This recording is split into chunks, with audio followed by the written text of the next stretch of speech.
ദൈവനാമത്തിന് മഹത്വമുണ്ടായിരിക്കട്ടെ. അല്പനേരത്തെ ചെറിയ ചിന്തയ്ക്കായി യോഹന്നാൻ എഴുതിയ സുവിശേഷം 1-ാം അധ്യായം 12-ാം വാക്യം. യോഹന്നാൻ 1:12. അവനെ കൈക്കൊണ്ട് അവൻ്റെ നാമത്തിൽ വിശ്വസിക്കുന്ന ഏവർക്കും ദൈവമക്കളാകുവാൻ അവൻ അധികാരം കൊടുത്തു. അവനെ കൈക്കൊണ്ട് അവൻ്റെ നാമത്തിൽ വിശ്വസിക്കുന്ന ഏവർക്കും ദൈവമക്കളാകുവാൻ അവൻ അധികാരം കൊടുത്തു. നമുക്ക് പ്രാർത്ഥിക്കാം. ദൈവമായ കർത്താവേ, ഇന്ന് ഈ നോമ്പ് സമയത്ത് ഞങ്ങൾക്ക് ഈ വചനം കേൾപ്പാൻ തന്ന അവസരത്തിനായി നന്ദിയോടെ നിനക്ക് സ്തോത്രം ചെയ്യുന്നു, സ്തുതിക്കുന്നു.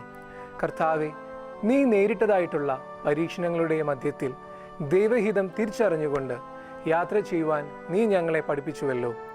ഞങ്ങളുടെ ജീവിതത്തിൻ്റെയും ഞങ്ങൾ നേരിടുന്ന പരീക്ഷണങ്ങളുടെയും പ്രതിസന്ധികളുടെയും മധ്യത്തിൽ ദൈവഹിതം എന്താണെന്ന് ആരാഞ്ഞുകൊണ്ട് ജീവിതം മുന്നോട്ട് നയിക്കുവാൻ ഇടയാക്കണമേ എന്ന് ഞങ്ങൾ പ്രാർത്ഥിക്കുന്നു.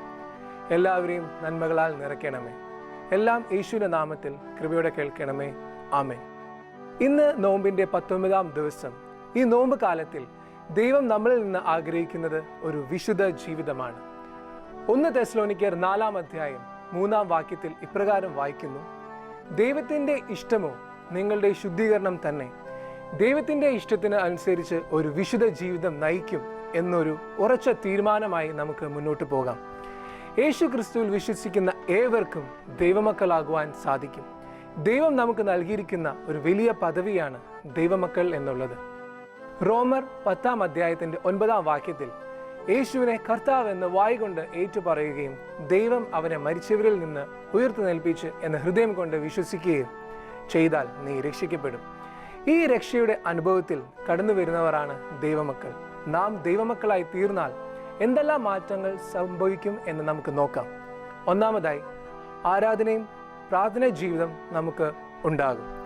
ജീവിതത്തിൽ നമുക്ക് പ്രതീക്ഷയ്ക്ക് വിരുദ്ധമായ ആകസ്മിക സംഭവങ്ങൾ ആഞ്ഞടിക്കുമ്പോൾ ദൈവസന്നിധിയിൽ മുഴങ്കാൽ മടക്കി വിശ്വസ്തയോടെ നാം പ്രാർത്ഥിച്ചാൽ ഒരു വിടുതൽ തീർച്ചയായും നമുക്കുണ്ടാവും. ദാനിയേൽ തൻ്റെ ജീവിതത്തിൽ പ്രശ്നങ്ങൾ വന്നപ്പോൾ തൻ്റെ മാളിക മുറിയുടെ കിളിവാതിൽ യെരൂശലേമിന് നേർക്ക് തുറന്നിട്ട് ദിവസം 3 നേരം പ്രാർത്ഥിച്ചു. അതുകൊണ്ട് സിംഹങ്ങളുടെ വായ അടപ്പിച്ച് ദാനിയേലിനെ രക്ഷിക്കുന്ന ഒരു ദൈവത്തെ നമുക്ക് കാണാം. നമ്മുടെ ഈ ലോകത്തെ ജീവിതത്തിൽ പ്രാർത്ഥനയ്ക്ക് എന്ത് സ്ഥാനമാണുള്ളത്? നമുക്കൊരു പ്രാർത്ഥനാ ജീവിതം ഉണ്ടാകണം. രണ്ടാമതായി, ജീവിതത്തിന് ഒരു രൂപാന്തരം ഉണ്ടാകണം. ദൈവമക്കളായി തീർന്നാൽ നമ്മുടെ ജീവിതത്തിന് ഒരു വ്യത്യാസം ഉണ്ടാകും. ഇല്ലെങ്കിൽ അതിന് അർത്ഥം യേശുവുമായിട്ട് ഒരു ബന്ധമില്ല എന്നുള്ളതാണ്. ദൈവമക്കൾ ആത്മാവിൻ്റെ ഫലങ്ങൾ പുറപ്പെടുന്നവരായിരിക്കും. ദൈവമക്കൾ പുതിയ സൃഷ്ടിയായി തീരണം. 2 കൊരിന്ത്യർ 5-ാം അധ്യായം 17-ാം വാക്യത്തിൽ ഒരുത്തൻ ക്രിസ്തുവിൽ ആയാൽ അവൻ പുതിയ സൃഷ്ടിയാകുന്നു, പഴയത് കഴിഞ്ഞുപോയി, ഇതാ അത് പുതുതായി തീർന്നിരിക്കുന്നു. നല്ല ഫലം കായ്ക്കാത്ത വൃക്ഷം ഒക്കെയും വെട്ടി തീയിൽ ഇട്ടുകളയും. മൂന്നാമതായി, ജീവിതത്തിന് ഒരു ഉദ്ദേശം ഉണ്ടാകും. നല്ല ഭക്തനായി ജീവിക്കുക.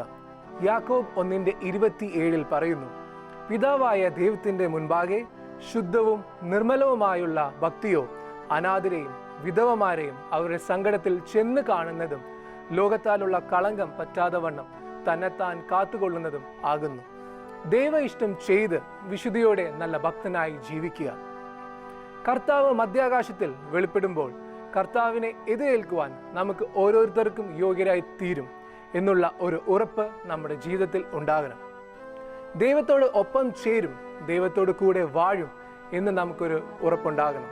കർത്താവിൻ്റെ കൽപ്പനകൾ അനുസരിച്ച്, കൽപ്പനകൾ പ്രമാണിച്ച് ദൈവമക്കളായി ജീവിക്കും എന്ന് ഈ നോമ്പ് കാലത്ത് നമുക്കൊരു ഉറച്ച തീരുമാനം എടുക്കാം. ഞാൻ 3 കാര്യങ്ങളാണ് പറയുവാൻ ശ്രമിച്ചത്. 1, നമ്മളിൽ ഒരു പ്രാർത്ഥനാ ജീവിതം ഉണ്ടാകണം. 2, ജീവിതത്തിന് ഒരു രൂപാന്തരം ഉണ്ടാകണം. 3, ജീവിതത്തിന് ഒരു ഉദ്ദേശം ഉണ്ടാകും. ഈ വചനങ്ങളാൽ ദൈവം നമ്മെ അനുഗ്രഹിക്കട്ടെ. ആമേൻ.